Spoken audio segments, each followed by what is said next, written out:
As we embark on projects that seek harmony with nature, we begin a profound journey. It's a journey that may very often require a shift in perspective, a recognition that we are collaborators, not controllers of nature. It aids us to understand our goals, the essence of nature, and where they meet. Here, in this intersection, is where we do our work, where we can act as a guide to all the elements it contains. Nature sculpts landscapes over eons, and in moments of upheaval, it can swiftly carve new contours, reshaping terrains with an unmatched force. Deciphering these intricate pathways and aligning them with our landscapes and lives is a challenging, never-ending task. The guiding principle? Observation. Observation takes time, something you or your clients must undertake before, during, and after any project is initiated. But we can begin by choosing a direction, a path illuminated by data. So what data do we need? Where do we find it? How do we understand and use it?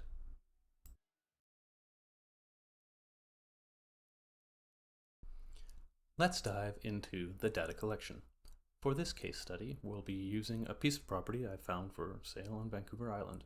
It's important to note that I have no affiliation with this property, it's merely a canvas for our exploration. We'll begin with a brief look at the climate. Climate is the biggest factor in shaping our decisions and the one you have least influence on. The region we're working on in this video is classified as CSB, Warm Summer Mediterranean Zone, in the Köppen climate classification, which I found with a Google search and verified by checking a few sources. And then looking at planthardiness.gc.ca, we're told the USDA plant hardiness zone is 8A. To capture rainfall, temperature, and wind data, I generally start with weatheratlas.com, and then supplemental for this project, heading over to climateatlas.ca. Together, this provides our expected averages for temperature along with average and high and low ranges for rainfall.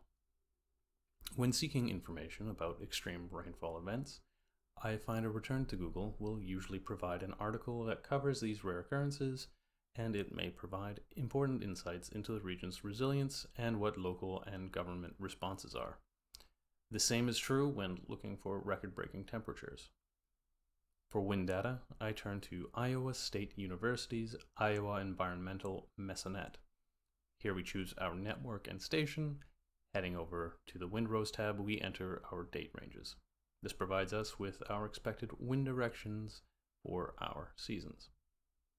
Next, we explore the geography, a vital element in understanding water flow, potential erosion risks, and the existence or potential creation of microclimates. I start by heading to Google Maps, locating the property, and taking a screenshot. I import the screenshot into a free software called Inkscape. You can use any software you like for this though. I then head back to my browser and head to ArcGIS for contour data. Links for everything will be in the description below. After locating our property and capturing a screenshot, ideally capture the scale ruler when you do this. I do it separately here though. Back in Inkscape, I create a new layer labeled Contour Ref and paste our data here. I adjust opacity, scale, and position to align the two layers. Once the two layers are aligned, I create another layer labeled Contours and begin tracing. This process takes some time, and the version of Inkscape I'm using here, the pen tool, could be a bit finicky and irritating. I do update the program a little later, however, and it's a huge improvement in functionality. I'm also going to need to find some slope data. For now, just getting the data for the steepest slope. I traced out the scale ruler and moved that to where the steepest slope is, and then use a slope calculator I found via Google to give me an approximate estimate. We're going to start building our sector map now, starting with our solar sector. We're going to grab our solar path from sunearthtools.com. Jumping back into Inkscape, I'm going to begin adding data I've collected for reference to begin creating the sector map. While this is my current approach to graphical representation, don't hesitate to explore other methods that resonate with you. We're mapping the sun's path on the summer and winter solstices, the two extremes that define all the other days, and placing the center of our map at the house. Remember, there's a wealth of resources out there for data collection, so if you have any favorites, feel free to share them in the comments below. Who knows, perhaps I'll compile a resource of resources for everyone's benefit.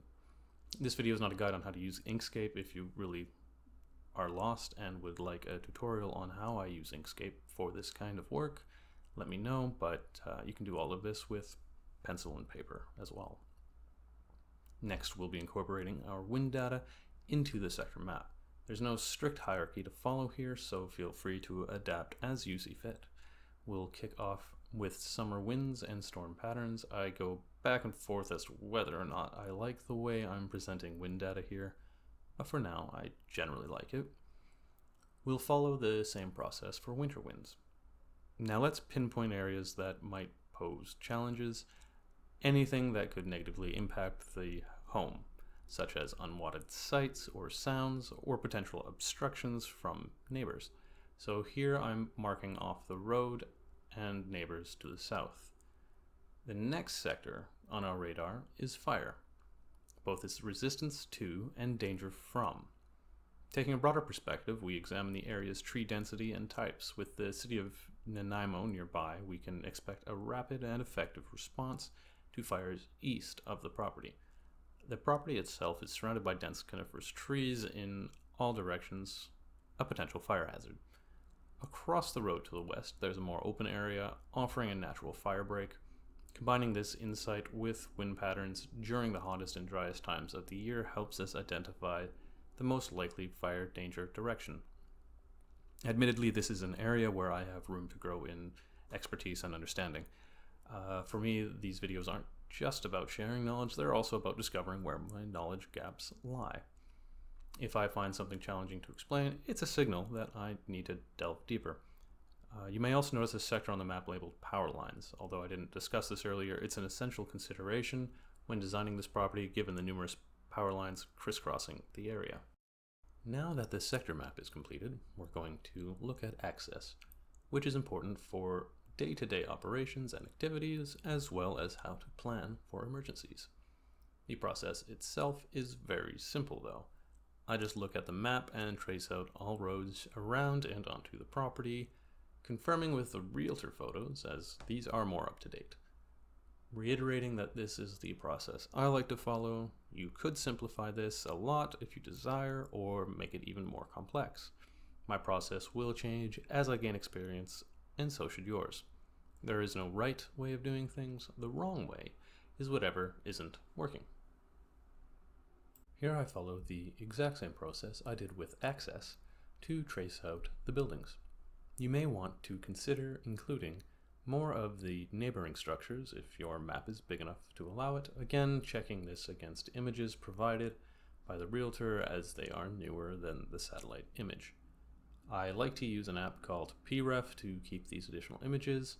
It's nice as you can easily tell it to stay on top of other windows and is easy to organize images into groups.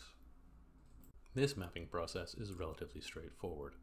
Begin at the property's highest point, following the contours to trace out the natural flow of water to the lowest point.